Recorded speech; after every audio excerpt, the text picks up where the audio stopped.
एक महिला भक्त वृंदावन से बिहारी जी लेकर अपने घर आई और तभी बाहर से गोलू घर के अंदर आया और माँ से पूछता है कि माँ, यह कौन है? तो मैया ने बोला, ये भगवान हैं और ये ही हमारे मालिक हैं। अब तो घर में जब भी कोई नई चीज बनती तो सबसे पहले बिहारी जी को भोग लगता। पहले यह सब चीजें गोलू को सबसे पहले मिलती थीं।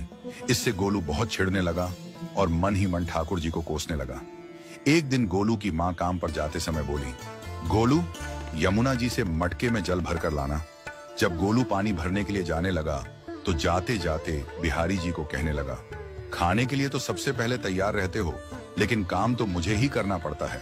अगर यहाँ रहना है तो काम करो। कहकर गोलू यमुना जी से जल भरने के लिए चल पड़ा। गोलू जब यमुना जी में जल भरने लगा तो उसने देखा कि यमुना जी के अंदर बिहारी जी विराजमान हैं और कह रहे हैं, ला गोलू, घड़ा हम भर देते हैं। गोलू उनको देखकर हैरान हो गया और बोला, नहीं नहीं, मैं अपने आप भर लूंगा। लेकिन ठाकुर जी ने उसके हाथ से घड़ा ले लिया और भरकर घर ले आए। गोलू घर आकर डर रहा था कि अगर माँ को पता लगा कि मैंने ठाकुर जी से काम करवाया है तो आज मेरी पक्की पिटाई होगी।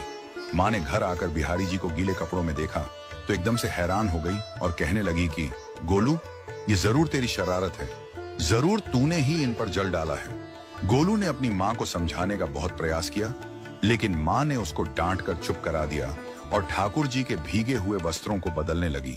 अगले दिन जब माँ ने गोलू को अनाज पिसवाने का काम दिया तो बिहारी जी फिर अनाज का कनस्तर ले आए और माँ को ठाकुर जी के वस्त्रों के ऊपर सूखा आटा पड़ा मिला। तो माँ ने फिर गोलू को डांटा कि तुझे पता नहीं कि ये हमारे भगवान हैं और तू भगवान के साथ शरारत करता है। आज तूने फिर इनके ऊपर आटा फेंका है। तो गोलू शपथ लेकर कहने लगा, नहीं माँ, मैंने कोई शरारत नहीं करी है।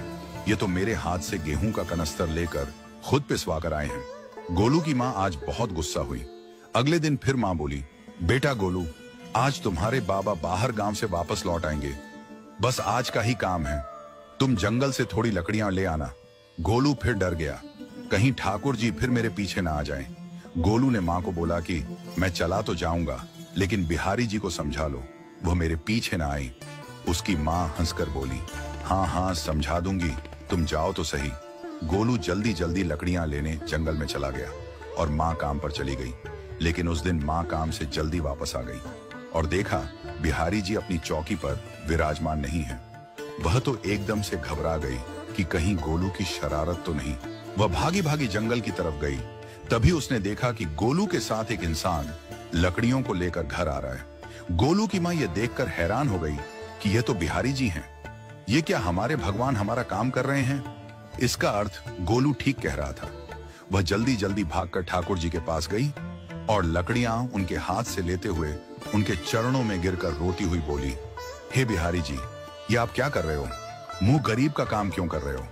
ठाकुर जी मुस्कुराते हुए बोले, हमें तो तेरे बेटे पर बहुत प्यार आता है। सब लोग हमें भगवान समझते हैं, लेकिन एक तेरा बेटा ही था जो हमको अपना मानता था।